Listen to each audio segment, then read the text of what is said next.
It is, I think, known that President Trump uses drama and uses, said, raising the ante as a negotiating tactic. I think the Prime Minister is dealing with it with a combination of serious foresight, of great maturity, and I think a very, very powerful silence.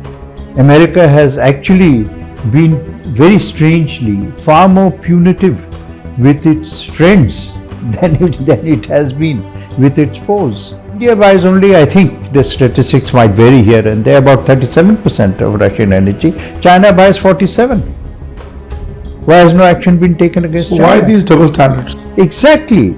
This world of two laws, and not only double standards, may I say triple standards, wooing of the most fundamentalist elements in the Pakistan establishment, which is its military and its army chief. Don't forget, this is the same army chief of Pakistan, General Munir, who has introduced the doctrine of supremacism and fascism. The new order will not be built on any regional bilateralism, and any new order, as you will see from after NSA Doval's visit, cannot be built without the participation of India.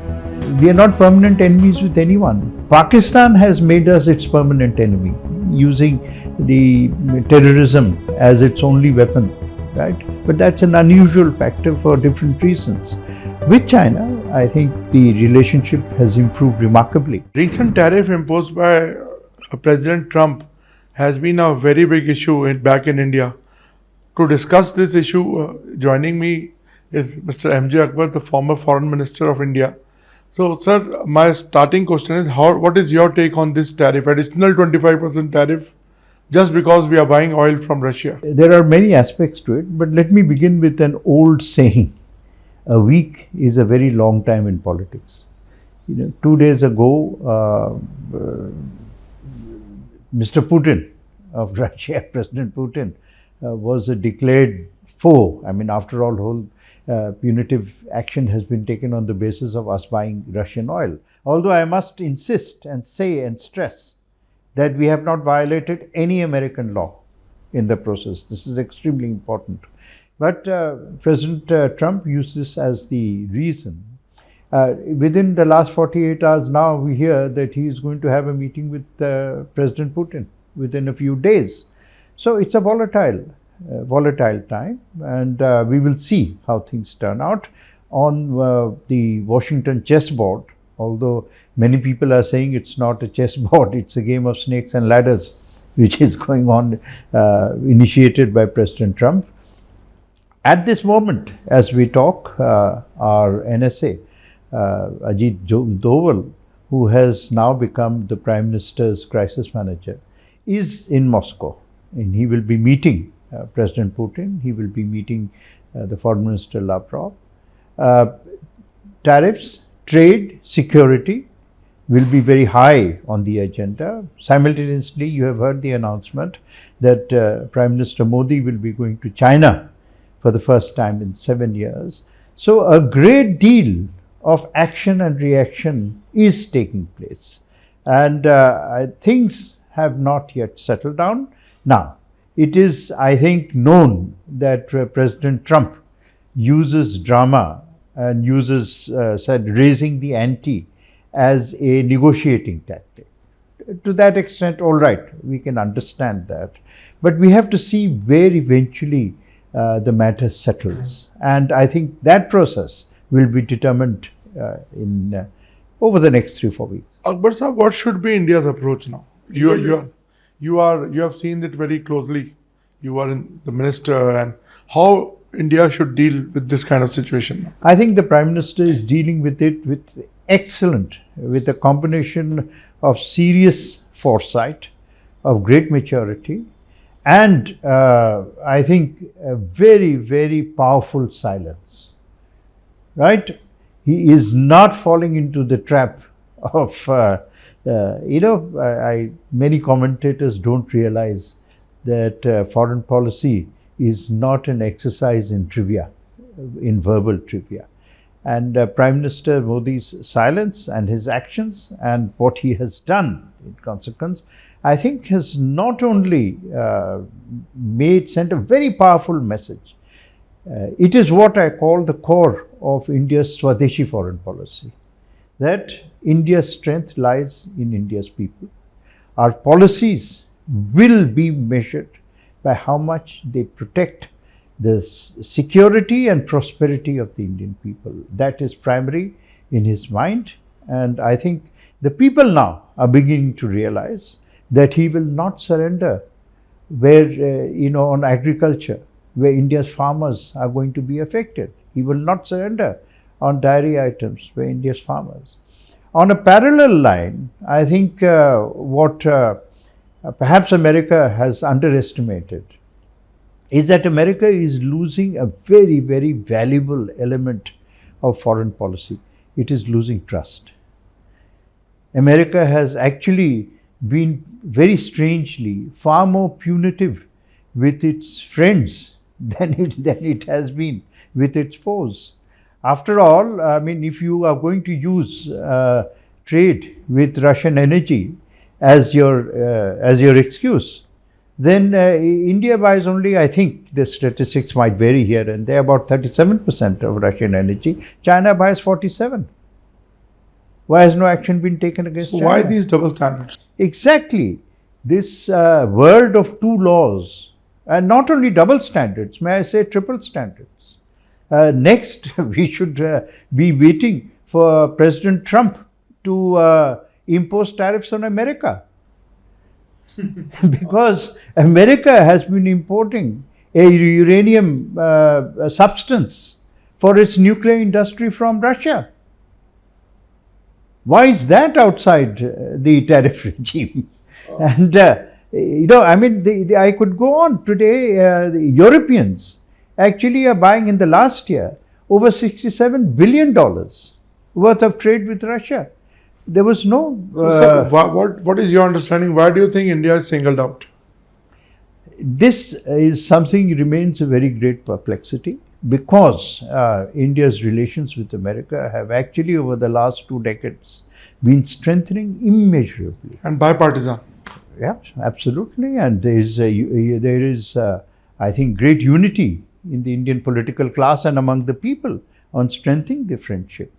Why President of America should choose to actually dampen or even injure something that has been carefully built with great calibration and effort is slightly inexplicable. But as I said, once the final decisions are taken, then very quickly things may come back to what would be called a different new normal. MJ Saab, you just said that America lost trust. Is losing trust, not lost trust, because still the process is on of negotiations. But do you think Mr. Trump's move, and especially when talking about Pakistan, they have destroyed the 2 decades of efforts made by the political classes of both the sides? Well, what has been built so carefully cannot be destroyed so suddenly. But yes, it would be very foolish to pretend that there has been no damage. I think in particular, President Trump's very strange sort of wooing of the most fundamentalist elements in the Pakistan establishment, which is its military and its army chief. Don't forget, this is the same army chief of Pakistan, General Munir, who has introduced the doctrine of supremacism and fascism and religion-based fascism in his famous speech. Has President Trump's staff not shown him that speech? Not shown him what he said? He has been the architect of what is nothing less than ethnic cleansing. Over and over again, I find that America tends to exercise now the theory of 2 laws. 1 law for itself, 1 law for the rest of the world. This will not acceptable. We are in a different world. We are in a world of, and nations like India will stand up for a very different and a very logical new order in which the nation states shall be, I mean, not, all of us are not equal in capability, but all of us have equal rights. And just to make my point, Prime Minister Modi has actually shown the leadership that the world has been seeking. So you are talking about the new order now, like India will definitely be part of the new order. But don't you think it's a very complicated situation for our diplomacy right now, when China on one hand will gain ground after what US is doing, what many experts are saying. Now we know our relationship with China is very bad shape, in a very bad shape so far. They are having a very close tie with Pakistan as well. So where do you see India now moving to? Because after US it will be China, and we don't share very good relations with China. Now in the process of making good relations with US, India has also lost favors with Russia, I can say that. So where do you see our diplomacy going ahead now, sir? Because you said about new order, these two will be the main countries in the new order, Russia and China. I don't think the two are going to be only the two main countries. The new order will not be built on any regional bilateralism. And any new order, as you will see from after NSA Doval's visit, cannot be built without the participation of India. That much is absolutely, certain. Second, the relationship with China always has its ups and downs. We have watched that since 1962, and it is in a dynamic flux. And the management of that flux is really what is a critical element of our diplomacy, and that has been managed well. Because this theory of having permanent enemies is really a 19th century idea. There are very few countries. I mean, we are not permanent enemies with anyone. Pakistan has made us its permanent enemy, using the terrorism as its only weapon, right? But that's an unusual factor for different reasons. With China, I think the relationship has improved remarkably, a process that has been triggered. The fundamental fact of India-China relations, you must never forget, and that is what underscores its stability, is the agreement that was negotiated in 88 and then made into a treaty, is that there shall be peace and tranquility on the border. Now, for nearly 40 years, not a single bullet has been. No, sir, but the Galwan incident happened. The incidents will happen, but there has been no outbreak of armed hostility between the two, and the two countries have learned how to respect a treaty which they have signed. Now, that is, as I said, one of the principles. The differences will be sorted out. Actually, if I may put it, the India-China relationship is now structured around a very fascinating principle, that perhaps the solution lies in a non-solution. That since we cannot come to an agreement on the border, agree to disagree, leave it on one side and get on with trade, get on with relationship. Today I am happy to report, I was just reading somewhere, that the Indian tourism industry now is hoping for a revival of tourism from China. And there will be collateral benefits as the rest of the world finds changing and creates new economic equations within each other. Don't you see it as ironical that at one point of time, all the Western countries, like including America and NATO, were seeing India as a counterbalance to China. Now, with the latest changes in the geopolitics and strategic equations, there's a change. Now, we are seeing a complementarity between the two. How do you look at it? I would suggest a very simple thing. We must stop worrying about how anyone else looks at us and concentrate on how we look at others. Right?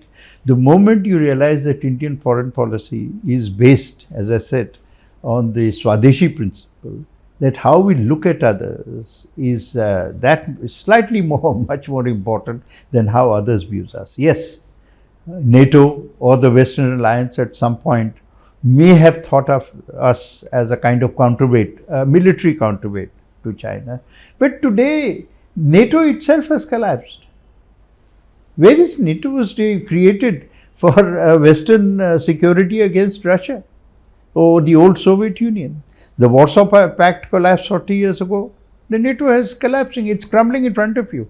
So, as I said, the dynamics of world equations are changing very rapidly. India must find a captain who can steer the ship through turbulence with a very calm mind and a very certain and sure hand. And in this respect, Prime Minister Modi, in this crisis, has once again proved that he's capable of both. So, do you see any middle path coming our way soon? I don't know about middle path. Middle path assumes that there are two ends, right? I think what we are seeing is a unique path being created in changing circumstances, in difficult circumstances, and being created with confidence. Since we are in the process, right, it is not easy to judge where the horizon lies. Right. But we know that the horizon of Indian foreign policy is in India's best interest. And do you think that he's trying to negotiate a deal now? Because he has given some window of, I think, 27 or 29 days. I began by saying a week is a long time in politics. 20 days is much longer. So you will see a lot of movement in coming days. I think that is, the process will find perhaps a settlement by within this month, in which a great number of things will also have to be resolved. If, for example, the America-Russia relationship is resolved, then he cannot use an excuse of Russian energy being a reason for punitive action. It's not logical. Right? But sir, I think he's not using any logic, because others, European Union, China, all are buying in a much greater capacity from Russia. Indeed, I just gave you the figures of that. But however, we have to deal with the hand that is before us. But we are dealing it with, as I said, with strength, confidence, and I think it is not correct to get excitable just yet. Now coming to the other part of it, sir, domestic. Now opposition is saying that Indian diplomacy has totally failed in this. And where is the friendship, and where is the kind of a hullabaloo made about relationship with America? We have seen it in the past that there was an open endorsement of Trump by Prime Minister Modi also. So where is that friendship gone? Opposition is saying this. Yeah, the opposition might say it, but I think the opposition also should really display a little more maturity, right? If President Trump has been quote unquote harsh with us, the closest American allies are Western Europe. They are security allies. They are members of NATO. They have been punished, right?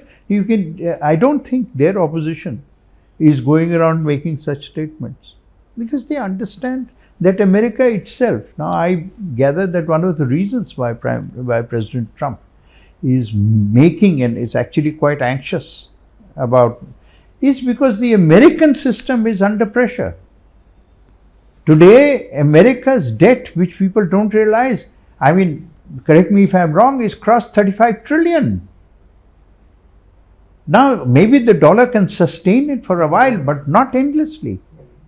So he has to keep on trying to, find ways of reducing that debt. And maybe this is one of those dramatic ways in which he has turned the whole world, not just us, into turbulence across the world. So, but we shall see what happens. Akbar sir, there is another school of thought which is saying that see this as a personal and political kind of a thing, and not as a deal with America. Like they don't perceive it as America is doing it. It is just an individual, and wait for the midterm or next elections and things will fade away. What is your take on this school of thought? Every president of America has legal powers which are, far greater than any other individual in a democracy. No other democracy gives an executive head so much power. So there is an element of, truth in such a prognostication. But we must always remember one thing. Uncle Sam has not become uncle of the world by being foolish. It has become uncle of the world by pursuing self-interest, right? And combining self-interest with a tremendous amount of military power. So the American system, the American establishment will find measures in which to, because instability across the world cannot be in the interest of America. Thank you, sir. Thank you for talking to us.